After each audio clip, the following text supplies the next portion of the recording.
Hola, ¿cómo están? Bienvenidos a un nuevo capítulo de la música como excusa. Hoy vamos a hablar de un disco que el año 76, sin que nadie lo esperara, resultó ser un éxito absoluto en un estilo de música que entonces no se conocía masivamente y que a partir de ahí inauguró una etapa musical en la música popular, la música de vanguardia, que nadie hubiera sospechado, menos él mismo. Nos referimos a Jean-Michel Jarre y su disco Oxígeno.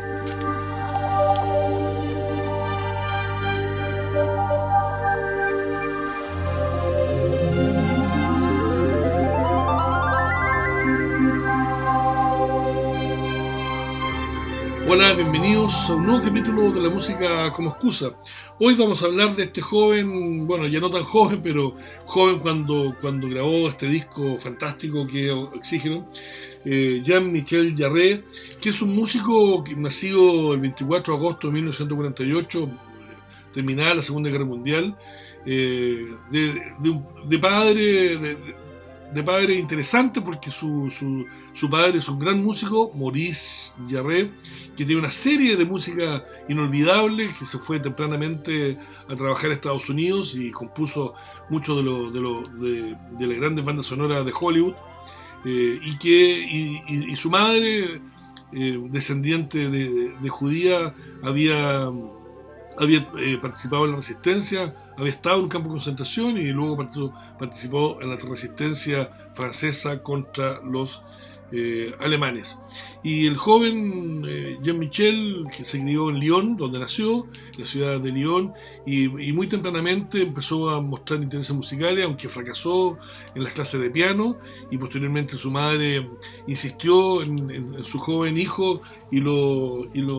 metió al conservatorio, o lo llevó a sala, a café concerts, a tugurios de jazz, donde uno de sus antiguos partisanos, camaradas de armas de la resistencia, administraba un club de jazz en Lyon, luego en París, donde Jean-Michel joven empezó a conocer a músicos como Artie Chip, como Chet Baker, como Don Cherry, o como el mismísimo John Coltrane, que se tiene esto en los años 50, a principios de los años 60, se tiene estos café concert, estos conciertos de jazz, y donde Jean-Michel fue profundizando su vocación con la música. Luego su madre matricula a Jean-Michel Jarre en el Conservatorio de París, y ahí Jean-Michel mostró grandes dotes como compositor, como guitarrista, y empezó a conocer la música la música electrónica o la música contemporánea, aproximándose a compositores que estaban en boga entonces. Él, en el garage de su casa, como muchas de estas historias de emprendedores, Jean-Michel Jarre instaló un estudio de grabación, donde empezó a componer los primeros encargos para música de obra de teatro, alguna música de películas menores por ahí, de alguna obra universitaria, y como herencia de su abuelo, que había trabajado precisamente en la fabricación de estudios de grabación y de equipo de mezcla o de ingeniería. Bueno, él heredó un poco esos conocimientos, y el propio Jean-Michel Jarre empezó a construir sus propios sintetizadores, compró sintetizadores, armó un poco como contamos alguna vez la historia de Vangelis Papatanasiou, hizo lo mismo, empezó a especializarse en los sintetizadores, hasta que el año 1976 compuso su obra Oxígeno, que desgraciadamente no encontró un sello francés que lo pudiera editar. Le costó encontrar gente que creyera en este proyecto, y finalmente la señora del sello de Dreyfus, no me acuerdo cómo se llama el sello, de Francis Dreyfus Music, instó a su marido que escuchara esta grabación de Jean-Michel Jarre y que pudiera grabar en un sello más importante como el sello de Francis Dreyfus. Grabó el disco e inmediatamente vendió 12 millones de copias. No inmediatamente, empezó a vender mucho. El año siguiente, el año 77, se convirtió realmente en un hit absoluto, incluso hasta en radio se empezó a tocar, siendo una mezcla de música progresiva, de rock progresivo, de música de música clásica contemporánea, de música electrónica, y por cierto con alguna melodía y texturas musicales, no voy a decir pop, pero con cierta cercanía con la audiencia. Esta obra es una obra conceptual. Ahí está Jean-Michel Jarre, joven, cuando miren la cara de niño que tenía cuando compuso esta obra. Consta de seis movimientos, oxígeno, tres movimientos en la parte en el lado A y 3 movimientos en el lado B. Es compuesto, producido e interpretado absolutamente por Jean-Michel Jarre, sin ninguna otra ayuda. Toca distintos tipos de sintetizadores, el órgano Farfisa, que en esa época estaba de moda, el melotron, computadores rítmicos, otro tipo de órgano, en fin. Fue grabado en noviembre, entre agosto y noviembre del año 76 en sello Dreyfus, y como les decía, fue realmente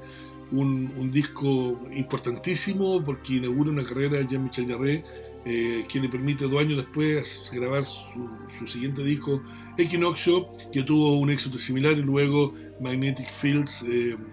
2 años después, 1 año después, que forman su trilogía más famosa, con una carátula en aerógrafo espléndida, con un montón de significado simbólico, y un disco lleno de texturas musicales, electrónicas, espaciales, reflexivas y melódicas, muy interesantes. Las 3 partes de cada lado están unidas, son una sola suite, no hay diferencia. Las líneas musicales, las texturas musicales se sobreponen unas con otras, no hay silencios. Los silencios están dados básicamente por los cambios de tonalidades que usan las distintas estructuras musicales que expone Jarre, y por supuesto una paleta de colores tímbricos propuesto por cada uno de los sintetizadores, que en forma simultánea construyen distintas melodías que superpuestas unas con otras. Es un disco realmente espléndido, un disco que desgraciadamente se utilizó muchísimo en televisión, en los programas de televisión, en spots publicitarios, en cortinas musicales, en la radio, en obras de teatro, en películas de todo tipo, haciendo un uso y abuso, a mi juicio, casi ilegal, de una música espléndida como esta, y que inaugura además, como les decía, un tiempo distinto en la música electrónica, junto con otros músicos, como ya hemos conversado, Vangelis, que lleva la música electrónica más allá, aunque dedicándose básicamente a la música de película, o músicos como Isao Tomita, el japonés, o posteriormente músicos como Kitaro, alejándose un poco de la música electrónica tradicional, del krautrock, del desarrollo progresivo alemán de música electrónica. Aquí se hace una música mucho más amable para la grande audiencia, no obstante mantener un cierto nivel de exigencia en la grabación y en la composición, que hace que sea efectivamente música fundamental, y que también hay que tener en cualquier colección musical. Bueno, Jean-Michel Jarre, o Jean-Michel Jarre, Oxygène, un disco de 1976, grabado hasta noviembre del 76, que fue un tremendo éxito. Bueno, hay que decir que Jarre ha vendido más de 80 millones de discos, lo que lo hace lo transforma en un bestseller musical. No obstante, su música está bastante lejos de ser música de oreja, y yo creo que eso es un gran mérito. Pues bien, Jean-Michel Jarre, su Oxígeno, emblemático de la música del año 70. Un placer verlos una vez más. Suscríbanse al canal, compartan este material, síganos, y bueno, anoten aquí, ¿no es cierto?, en sus comentarios, si les gusta, si no les gusta. Hay alguna gente que me llama, o que me envía WhatsApp, o que me manda por otro formato. Bueno, escríbanlo acá, compartamos, hagamos una comunidad con la música que vamos escuchando. Así que muchas gracias, como siempre, un gran abrazo, disfruten este fin de semana largo, y nos vemos en el próximo video.